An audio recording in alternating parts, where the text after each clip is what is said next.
ಸ್ಯಾಂಡಲ್ವುಡ್ನ casting ಕೌಚ್ನ ಕರಾಳ ದಂಧೆಯ ಮಹಾಬೇಟೆಯನ್ನ Asianet ಸುವರ್ಣ news ಇವತ್ತು ಬೆಳಗಿನಿಂದಲೂ ನಿಮ್ಮ ಮುಂದೆ ಇಡ್ತಾ ಇದೆ.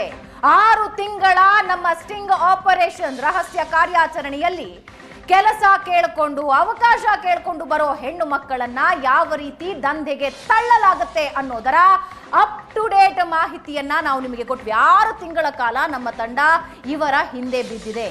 ಸ್ಯಾಂಡಲ್ವುಡ್ ನಲ್ಲಿ ಅವಕಾಶ ಸಿಗಬೇಕು ಅಂದ್ರೆ, ತಮ್ಮ ಟ್ಯಾಲೆಂಟ್ ತೋರಿಸಬೇಕು ಅಂದ್ರೆ, ಹಣ ಗೆಡ್ಡಿಸ್ಕೋಬೇಕು ಅಂತ ಹೇಳಿದ್ರೆ ಕಮಿಟ್ಮೆಂಟ್ಗೆ ರೆಡಿ ಆಗಿರಬೇಕು. ಹೊಸಬರು ಯಾರಾದ್ರೂ ಎಂಟ್ರಿ ಕೊಡ್ತಾ ಇದ್ದ ಹಾಗೆ ಕಮಿಟ್ ಆಗಬೇಕು. ರಾಮ್ ಜನಾರ್ದನ್ ಅನ್ನೋ ಸೋ ಕಾಲ್ಡ್ ಡೈರೆಕ್ಟರ್ನ ಮುಖವಾಡ ಬಯಲು ಮಾಡಿದ್ವಿ. ಈತ ಮೂವಿ ಹಿಟ್ ಆದಾಗ 100 ದಿನ ಸೆಲೆಬ್ರೇಟ್ ಮಾಡುವಾಗ ಹೇಳ್ದ, ನಾನು ಮೂವಿ ಮಾಡೋದಕ್ಕೆ ತಪಸ್ ಮಾಡಿದ್ದೀನಿ ಅಂತ. ಆತನ ತಪಸ್ಸೇನು ಅನ್ನೋದು ರಹಸ್ಯ ಕಾರ್ಯಾಚರಣೆಯಲ್ಲಿ ಹೊರಗೆ ಬಂದಿದೆ. ಸ್ಯಾಂಡಲ್ವುಡ್ ನಲ್ಲಿ ಕಾಸ್ಟಿಂಗ್ ಕೌಚ್ ದಂಧೆಯ ಕರಾಳ ಮುಖ ಹೇಗಿದೆ ಅನ್ನೋದನ್ನ ಏಷ್ಯಾನೆಟ್ ಸುವರ್ಣ ನ್ಯೂಸ್ ಬಯಲಿಗೆಳೆದಿದೆ. ಮಾಧ್ಯಮ ಇತಿಹಾಸದ ದೊಡ್ಡ ರಹಸ್ಯ ಕಾರ್ಯಾಚರಣೆ ಇದು. ಏಷ್ಯಾನೆಟ್ ಸುವರ್ಣ ನ್ಯೂಸ್ ನಲ್ಲಿ ಕವರ್ ಸ್ಟೋರಿಯ ಮಹಾಬೇಟೆ, ಮಾಧ್ಯಮ ಇತಿಹಾಸದಲ್ಲೇ ಅತಿ ದೊಡ್ಡ ರಹಸ್ಯ ಕಾರ್ಯಾಚರಣೆ. ಕಾಸ್ಟಿಂಗ್ ಕೌಚ್ನ ವಿರುದ್ಧ ಏಷ್ಯಾನೆಟ್ ಸುವರ್ಣ ನ್ಯೂಸ್ ನಡೆಸಿದಂತ ತನಿಖೆ, ಡೈರೆಕ್ಟರ್ ಸ್ಟ್ರಾಪ್ ಆಗಿದ್ದಾರೆ. ಕಾಸ್ಟಿಂಗ್ ಕೌಚ್ ದಂಧೆ ಯಾರ್ಯಾರು ನಡೆಸ್ತಾ ಇದ್ದಾರೆ, ಹೇಗೆ ನಡೆಯುತ್ತೆ, ಇವೆಲ್ಲ ಈಗ ಬಯಲಾಗಿದೆ. ಡೈರೆಕ್ಟರ್ ರಾಮ್ ಜನಾರ್ದನ್ ಹೇಗೆ ನಟಿಯರನ್ನ ಈತ ಸರಬರಾಜು ಮಾಡ್ತಾ ಇದ್ದ, ಎಷ್ಟು ಪ್ರೌಡ್ ಆಗಿ ಹೆಮ್ಮೆಯಿಂದ ಯಾರನ್ನು ಬೇಕಾದ್ರೂ ಕರ್ಕೊಂಡ್ಬಂದು ಕೂರಿಸ್ತೀನಿ ಅನ್ನೋ ಮಾತನ್ನ ಕೇಳಿದ. ಕನ್ನಡ ಮಲಯಾಳಂ ನಟಿಯರ ಲಿಸ್ಟ್ ಕೊಡ್ತಾನೆ ಇತ್ತ. ಒಂದು ದೊಡ್ಡ ಲಿಸ್ಟ್ ಅನ್ನೇ ಇಟ್ಟ. ಯಾರು ಬೇಕು ಹೇಳಿ ಕರೆಸ್ತೀವಿ. ಹೋಟೆಲ್ಗೆ ಸಾಲು ಸಾಲು ನಟಿಯರನ್ನ ಕರೆಸಿದ್ದ ಡೈರೆಕ್ಟರ್. ಕಮಿಟ್ಮೆಂಟ್ ಅನ್ನೋ ಪದ ಇಂಡಸ್ಟ್ರಿಯಲ್ಲಿ ಎಷ್ಟು ಲೀಲಾಜಾಲವಾಗಿ ಬಳಕೆ ಆಗ್ತಾ ಇದೆ ನೋಡಿ. ಸಿನಿಮಾ ಬಗ್ಗೆ ಇರೋ ಕಮಿಟ್ಮೆಂಟ್ ಅಲ್ಲ ಇದು. ಇದು ತನ್ನ ಪಾತ್ರದ ಬಗ್ಗೆ ಇರೋ ಕಮಿಟ್ಮೆಂಟ್ ಅಲ್ಲ, ಕೆಲಸದ ಬಗ್ಗೆ ಇರೋ ಕಮಿಟ್ಮೆಂಟ್ ಅಲ್ಲ. ಈ ಕಮಿಟ್ಮೆಂಟ್ ನ ಅರ್ಥವೇ ಬೇರೆ. ಈ ಕಮಿಟ್ಮೆಂಟ್ಗೆ ಇಂಡಸ್ಟ್ರಿಯಲ್ಲಿ ಇರುವಂತ ಅರ್ಥವೇ ಬೇರೆ. ಕಾಸ್ಟಿಂಗ್ ಕೌಚ್ ಬಿರುಗಾಳಿ ಎಬ್ಬಿಸಿದೆ.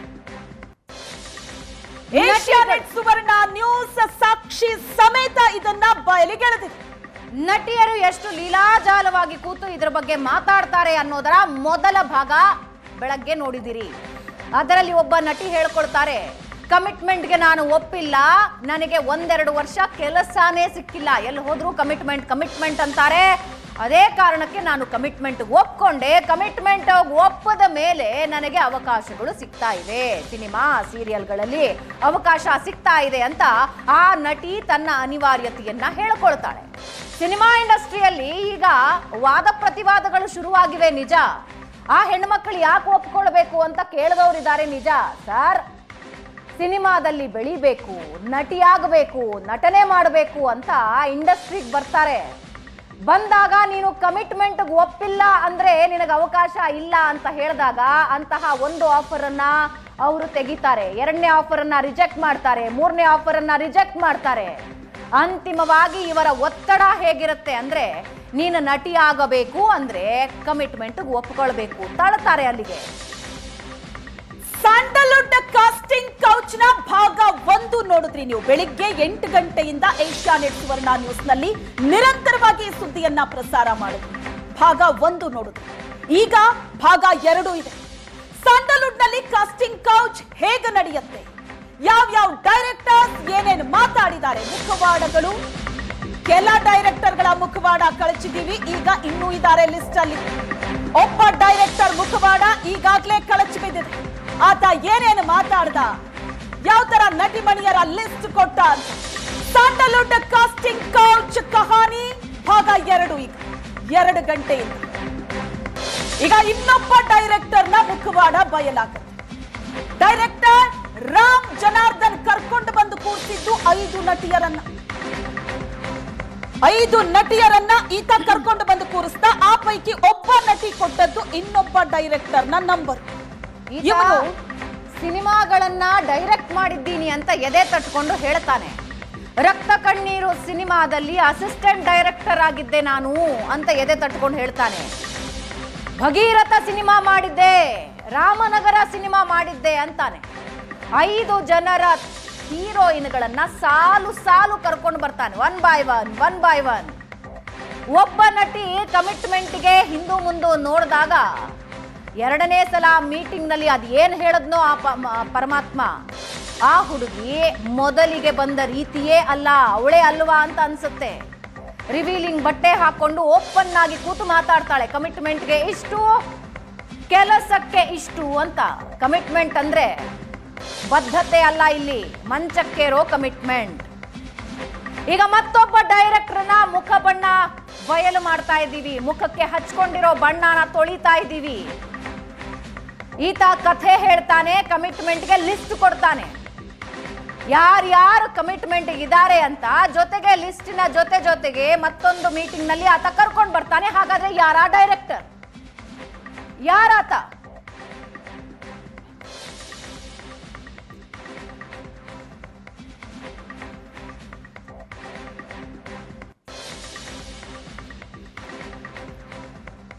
ಈತ ಬಂದ ಡೈರೆಕ್ಟರ್ಗಳಿಗೆಲ್ಲ ಕತೆ ಹೇಳೋ ಹುರುಪು, ಕತೆ ರೆಡಿ ಇದೆ ಸಾರ್, ದುಡ್ಡು ಹಾಕಿಬಿಡಿ, ಸಿನಿಮಾ ಮಾಡೋಣ ಅಂತ ಹೇಳ್ತಾರೆ. ಹಂಗೆ ಇವನಿಗೂ ಕತೆ ನಾಲ್ಗೆ ತುದಿಯಲ್ಲೇ ಇತ್ತು. ಈತ ಎಷ್ಟು ಸುಂದರವಾಗಿ ಕತೆನ ಹೆಣೆದು ಹೇಳ್ತಾನೆ. ಆ ಒಂದು ಹುರುಪಿತ್ತು ಆತನಲ್ಲಿ. ಏನ್ ಹೇಳ್ದ ಈತ? ಈ ಡೈರೆಕ್ಟರ್ನ ನೋಡ್ತಾ ಇದ್ದೀರಿ ಸ್ಕ್ರೀನ್ ಮೇಲೆ. ಈತ ಸಿನಿಮಾ ಮಾಡಬೇಕು ಅನ್ನೋ ಹುರುಪಿದೆ, ಡೈರೆಕ್ಟರ್ ಹತ್ರ ಕತೆ ಕೂಡ ಇದೆ. ತುಂಬಾ ಲೀಲಾಜಾಲವಾಗಿ ಕಥೆಯನ್ನ ಕೂಡ ಎಕ್ಸ್ಪ್ಲೇನ್ ಮಾಡ್ತಾನೆ. ಅದರ ಜೊತೆಗೆ ಆ ಕಮಿಟ್ಮೆಂಟ್ ಅನ್ನೋ ಪದ ಕೂಡ ಅಲ್ಲಿ ತಳಕ್ ಹಾಕೊಳ್ಳೋದು. ಹಾಗಾದ್ರೆ ಆ ಡೈರೆಕ್ಟರ್ ಯಾರು, ಹೆಂಗ್ ಶುರು ಮಾಡ್ಕೊಂಡ ನೋಡಿ. ಚಕ್ರಾಧಿಪತಿ ಅಂತ ಒಂದು ಮಾಡಿದೆ. ಚಕ್ರಾಧಿಪತಿ ಒಂದು 25 ವೀಕ್ಸ್ ಸ್ವಲ್ಪ ವಿಲೇಜಸ್ ಕಂಟೆಂಟ್ ಅಂತೆಲ್ಲ ಮಿಡ್ಲ್ ಕರ್ನಾಟಕ ಎಲ್ಲ ತಗೊಂಡು, ಸೊ ಅವರೇ 3-4 ಜನ ಪ್ರೊಡ್ಯೂಸರ್ಗಳು ಸೇರಿಕೊಂಡು ಮಾಡಿದ್ದು. ಅದಾದಮೇಲೆ OTTಗೆ ಅಂತ ಮರ್ಕಟ ಅಂತ ಒಂದು ಮಾಡೋದು, ಮರ್ಕಟ ಮಾಡಿ ರಿಲೀಸ್ ಮಾಡಾಯ್ತು. ಅದಾದಮೇಲೆ ಲಾಕ್ಡೌನ್ ಆದಮೇಲೆ ಸ್ವಲ್ಪ ಸ್ಟಾಪ್ ಮಾಡಿ ಸ್ವಲ್ಪ ಕ್ವಾಲಿಟಿ ಮಾಡೋಣ ಅಂದ್ಬಿಟ್ಟು ಈಗ ಒಂದು 2 ಪಿಕ್ಚರ್ ರೆಡಿ ಮಾಡ್ಕೊಂಡು ಸೂರಿ ಚರಿತಮ್ಮ ಅಂತ ಒಂದು ಮಾಡಿದ್ವಿ. ಮತ್ತು ಇನ್ನೊಂದು ಬೇರೆಯವ್ರಿಗೆ ವರ್ಕ್ ಮಾಡಿಕೊಟ್ಟೆ, ರಾಮನಗರ ಅಂತ. ಕಮರ್ಷಿಯಲ್ ಸರ್, ಇಲ್ಲ ಕಮರ್ಷಿಯಲ್ ಲಿಮಿಟೆಡ್ ಬಜೆಟಲ್ಲಿ ನಮಗೆ ರಿಟರ್ನ್ಸ್ ಅನ್ನೋದು ನಮಗೆ ಒಂದು 2 CR ನೋಡ್ತಿದ್ದೀವಿ ಬ್ರದರ್, ಒಂದು ಒಳ್ಳೆ ಮೂವಿ ಮಾಡೋಣ ಸರ್. ಆಗುತ್ತೆ ಸರ್, ಮಿನಿಮಮ್ ಹೇಳ್ತಾರೆ ಸರ್.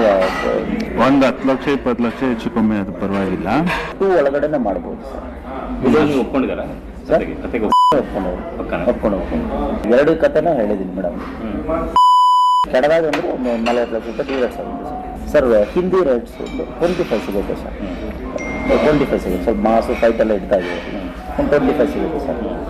ತಮಿಳ್ ರೈಟ್ಸು ಒಂದು 8ರಿಂದ 10 ಸಿಗುತ್ತೆ ಸರ್. ಮಲಯಾಳಂ ಒಂದು 7-6 ಅಷ್ಟೇ ಸರ್ ಮೇಡಮ್. ನಾನು 12 ಲಕ್ಷದಿಂದ 10-12 ಅಷ್ಟೇ ಮೇಡಮ್. ನಿಮ್ಮ ಮೇಂಟೆನೆನ್ಸ್ ಫುಲ್ ಅಂತ ಮಾತಾಡ್ಸಿದ್ದೀನಿ. 10 ಅವರಂಡಲ್ಲಿ ಬರ್ತಾರೆ ಸರ್, 10ರಿಂದ 12 ಮಾಡ್ತಾರೆ ಸರ್. ನಾವು ಮಾತಾಡಿದ್ವಿ. ಕತೆ ಚೆನ್ನಾಗಿದೆ, ಚೆನ್ನಾಗಿ ಪರವಾಗಿಲ್ಲ. ಸಾಂಗ್ಸ್ ಎಷ್ಟು ಬರುತ್ತೆ? ಚೆನ್ನಾಗಿದೆ. ಸಾಂಗ್ಸ್ 4 ಬರುತ್ತೆ. ಫೈಟ್ಸ್ ಇದೆಯಾ? ಫೈಟ್ಸ್ 4 ಇದೆ. ಕ್ಲೈಮ್ಯಾಕ್ಸ್ ಏನು ಹೆಂಗ್ ಮಾಡ್ತಾರೆ ಸರ್? ಕ್ಲೈಮ್ಯಾಕ್ಸ್ ಒಂಥರ ಡಿಫ್ರೆಂಟ್ ಆಗಿದೆ ಸರ್. ಅದು ಆ ಥರ ಕನ್ಫ್ಯೂಸ್ ಮಾಡಿಸೋದು ಅಂತೆಲ್ಲ. ಫ್ರೆಂಡ್ ಪ್ರಾಣಕ್ಕಿಂತ ಹೆಚ್ಚಾಗಿ ಫ್ರೆಂಡ್. ಹೆಂಡತಿ ಅಂದ್ರೂ ಪ್ರಾಣ, ಹೆಂಡತಿ ಗಂಡ ಅಂದ್ರೂ ಪ್ರಾಣ. ಹೆಂಡತಿ ಸ್ನೇಹಿತನ ಸಾಯಿಸ್ಬಿಡ್ತಾಳೆ ಕ್ಲೈಮ್ಯಾಕ್ಸಲ್ಲಿ. ಒಂಥರ ರೋಚಕತೆ ಇದೆ, ಸಾಯಿಸ್ಬಿಡ್ತಾರೆ. ಹಾಂ, ಕೈಂಡ್ ಆಫ್ ಆ ಥರ. ಫಸ್ಟ್ ಆಫ್ ಆಲ್ ಈತನೇ ಮದುವೆ ಮಾಡಿಸಿರ್ತಾನೆ ಇಂಟರ್ವ್ಯೂ ಪಾಯಿಂಟಲ್ಲಿ. ಅವನೊಂದು ಸ್ವಲ್ಪ ಈ ಶೋಕಿ ಮೈಂಡ್. ಹಳೆಯ ಸಿನಿಮಾ ಒಂದಿದೆಯಲ್ಲ, ಗೊತ್ತು. ಬಟ್ ಆ ಫ್ಲೇವರ್ ಬರಲ್ಲ ಫಿಡಿಸ್. ಇದು ಡೈಲಾಗಿಂದ ಹಿಡಿದು ಪಿನ್ ಟು ಪಿನ್ ಡೈಲಾಗಿಂದ ಎಕ್ಸ್ಪ್ಲೇನ್ ಮಾಡ್ತೀನಿ. ವಿತ್ ಸ್ಕ್ರಿಪ್ಟ್ ಇದೆ, ಬಾಂಡ್ ಸ್ಕ್ರಿಪ್ಟ್ ಇದೆ, ಎಕ್ಸ್ಪ್ಲೇನ್ ಮಾಡಿ. ತುಂಬ ಎಮೋಷನಲ್ ಇದೆ ಸರ್. ಸಾಯಿಸ್ಬಿಟ್ಟು ಬಂದು ಕೂತ್ಕೊಂತಾರೆ ಸರ್.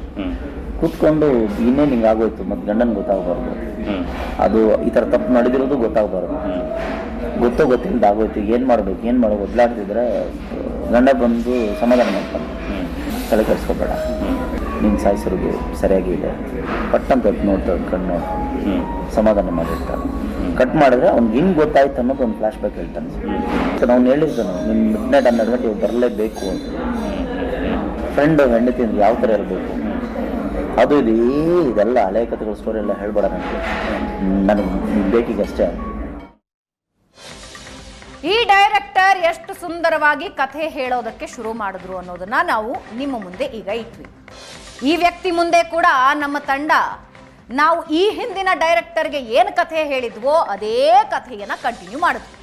ಅದೇ ದೇವರು ಕೋಟಿಗಟ್ಟಲೆ ದುಡ್ಡು ಕೊಟ್ಟಿದ್ದಾನೆ ಸರ್, ಆಸ್ತಿ ಅಂತಸ್ತಿದೆ, ಹೆಸರು ಮಾಡಬೇಕು, ಸಿನಿಮಾ ಮಾಡಬೇಕು, ಹೀರೋಯಿನ್ಗಳ ಜೊತೆ ಎಂಜಾಯ್ ಮಾಡಬೇಕು ಅನ್ನೋ ಕಥೆನ ನಾವು ಮುಂದಿಟ್ವಿ.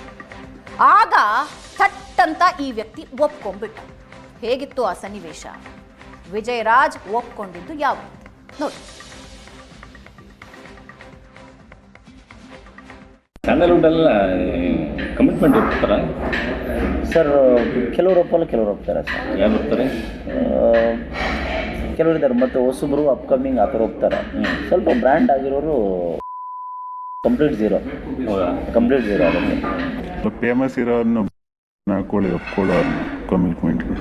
ತೆಲುಗಲ್ಲಿ ಇದು ಬಂತು, ಇವರು ತಮಿಳ್ ಮಾಡಿದ್ದಾರೆ, ತೆಲುಗು ಮಾಡಿದ್ದಾರೆ, ಕನ್ನಡ ತಮಿಳ್ ಚೆನ್ನಾಗಿ ಮಾಡಿದ್ದಾರೆ. ಓಕೆ ಕಮಿಟ್ಮೆಂಟ್ ಎಕ್ಸ್ಪೆಕ್ಟ್ ಮಾಡ್ತಾರೆ. ಆ ಥರದ್ದು ನೋಡೋಣ ಅಂತ ಮೀಟು ಗೀಟು ಅನ್ಕೊಂಡು ಆಮೇಲೆ ದೊಡ್ಡ ಮರ್ಯಾದೆ ಆ ಥರ 4-5 ಪಿಕ್ಚರ್ ಮಾಡಿ ಭಾಳ ಜನ ಇದ್ದಾರೆ. ಕಮಿಟ್ಮೆಂಟ್ ಒಪ್ಕೊಂತಾರೆ. ಒಪ್ಕೊಂಡೆ ಸರ್. Sure sure sir. ಅವ್ರ ಜವಾಬ್ದಾರಿ ನಿಂತು ಅಂತ. ಹಾಂ ಸರ್, ತೊಂದರೆ ಇಲ್ಲ. ಅದೇನು ಅವ್ರು ರೆಗ್ಯುಲರ್ ಇರೋದು ಸರ್. ಅವ್ರಿಗೇನು ಸರ್ ವಿಟಮಿನ್ ಎಮ್ ಒಂದು ಇದ್ರೆ ಸಾಕು. ಬೇರೆ ಇನ್ನಾರು ಬಿಡೋದು ಇಲ್ಲ ಸರ್, ಒಂದು 3-4 ಜನ ಕರೆಸ್ಕೊಂಡಿದ್ದೀನಿ. ಫೇಮಸ್ ಇಲ್ಲ, ಫೇಮಸ್ ಅವ್ರನ್ನ ನಮಗೆ ಕಿರಿಕಿರಿ ಮಾಡ್ತಾರೆ. ಮೊದಲು ಬೇರೆ ಕಮಿಟ್ಮೆಂಟ್ ಒಪ್ಕೊಂಡಿದ್ರೆ. ಹಾಂ ಸರ್, ಹಾಂ ಸರ್. ನನಗೆ ಗೊತ್ತಿದ್ದ ಪ್ರಕಾರ ಯಾರು ಜೊತೆ? ಸರ್ ಪ್ರೊಡ್ಯೂಸರ್ ಬಳ್ಳಾರಿ ಅವರು ಸುಮಾರು ಲ್ಯಾಂಗ್ವೇಜಲ್ಲಿ ರಿಲೀಸ್ ಮಾಡೋದು. ಏನು ಚಾರ್ಜಸ್ ಮಾಡ್ತಾರೆ ಸರ್? ವಿತ್ ಇದು ಅಂದರೆ ಸ್ವಲ್ಪ 6-7 ಆ ಥರ ಕೇಳ್ತಾರೆ. 6-7 ಆ ಥರ ಕೇಳ್ತಾರೆ. 6 ಆ ಥರ ಮಾಡ್ತಾರೆ ವಿತ್ ಕಮಿಟ್ಮೆಂಟ್. ಅದು ಎಕ್ಸ್ಟ್ರಾ ಹಿಡನ್ ಕಾಸ್ಟ್ ಏನಿರಲ್ಲ. ಹೌದು, ಎಲ್ಲ ಸೇರಿ. ಸರಿ, ನಾನು ಇನ್ನೂ ಒಂದಷ್ಟು ಪ್ರೊಫೈಲ್ ತರಿಸ್ಕೊಳ್ತೀನಿ. ಎಷ್ಟು ದಿವಸ ಇರುತ್ತೆ? 40-45 ಕಾಮನ್ ಅಲ್ವಾ ಇಂಡಸ್ಟ್ರಿಯಲ್ಲಿ? Very normal sir. ಇವ್ರು ದೊಡ್ಡ ದೊಡ್ಡ ಹೀರೋಗಳಂಗೆ ಸರ್ ಮೋಸ್ಟ್ ಆಫ್ ಇದೆ ಅಂತಾರೆ ಸರ್. ಆಚೆ ಗೊತ್ತಾಗ್ಬಿಡಲ್ಲ. ನೀವು ಅವ್ರ ಜೊತೆ ಕೆಲಸ ಮಾಡಿಲ್ಲ? ಗೊತ್ತು, ಬೇಡ ಯಾಕೆ. ನೀವು ಮಾಡಿ ಮೂವಿ ಯೂಟ್ಯೂಬಲ್ಲಿ ಇದೆ ಸರ್. ಬೆಳಗ್ಗೆನ ಸರ್ 11:30 ಹೋಗ್ತಾನೆ. ಸಾಕಾ? ಹಾಂ ಸರ್. ಬರ್ಬೇಕು, ನೀವೇ ಮಾತಾಡ್ಕೊಂಡು ಬನ್ನಿ, ನಾವು ಪ್ರಸ್ತಾಪ ಮಾಡಿಸ್ತೀರಿ ಸರ್. ನೀವೇನು ಮಾತಾಡಬೇಡಿ, ಏನು ಅವಶ್ಯಕ, ನೀವು ಆ ಪದನೇ ಎತ್ತಕ್ಕೆ ಓಕೆ. ಡೈರೆಕ್ಟರ್ ವಿಜಯರಾಜ್ ನಮ್ಮ ಟೀಮಿನ ಮುಂದೆ ಆಡ್ದಂತ ಮಾತಿದು. ಒಂದು ಮಾತು ಹೇಳ್ತಾರೆ, ಕಾಂಪ್ರಮೈಸ್ ಆಗೋರು ಇದ್ದಾರೆ, ಬರೀ ಆಕ್ಟಿಂಗ್ ಅಂತ ಬರೋರು ಇದ್ದಾರೆ ಅಂತ.